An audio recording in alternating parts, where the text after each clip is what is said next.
ഈ ഒരു സ്റ്റഡി ഉണ്ടല്ലോ, നമ്മൾ ബേസിക്കിൽ നിന്ന് മനസ്സിലാക്കേണ്ട ഒരു സ്റ്റഡി ഉണ്ടല്ലോ, ഇത് വളരെ ഇമ്പോർട്ടൻ്റ്.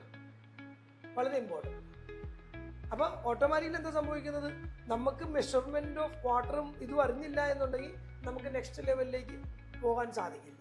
ഓക്കെ, ദെൻ ഇപ്പൊ നമുക്ക് ഈ ഒരു വാഷിംഗ് ലെവലിന് നമുക്ക് മനസ്സിലായി, വെള്ളം എന്തോരം കയറ്റണമെന്ന് മനസ്സിലായി.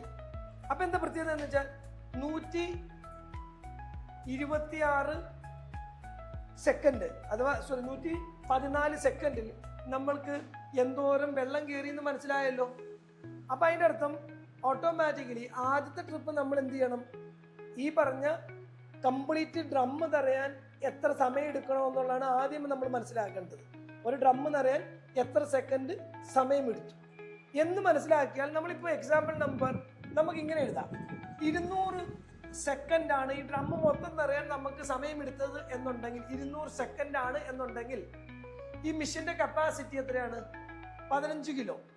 15 കിലോ എന്ന് വെച്ചാൽ ഡ്രമ്മിന്റെ വോളിയം 150 ലിറ്റർ എന്നാണ് വിചാരിക്കുക.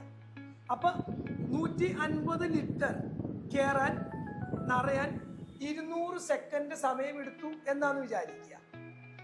ക്ലിയർ? അപ്പൊ നമ്മൾ എന്ത് ചെയ്യും? ഇനിയുള്ള കാൽക്കുലേഷൻ എന്ന് വെച്ചാൽ 150 ലിറ്ററിനെ 200 വെച്ച് ഡിവൈഡ് ചെയ്യണം. ഒന്ന് നോക്കിയേ, 150 ലിറ്റർ വെള്ളത്തിന് 200 സെക്കൻഡിന് ഡിവൈഡ് ചെയ്യണം. അപ്പൊ നമുക്ക് കിട്ടുന്നത് 0.75 ലിറ്റർ. അതിന്റെ അർത്ഥം ഒരു സെക്കൻഡിൽ 0.75 ലിറ്റർ വെള്ളം കയറുമെന്നുള്ളതാണ് കാൽക്കുലേഷൻ. അപ്പൊ അങ്ങനെ വരുമ്പോൾ 0.75 ലിറ്റർ ഇൻറ്റു 145 എന്തോരം വന്നു?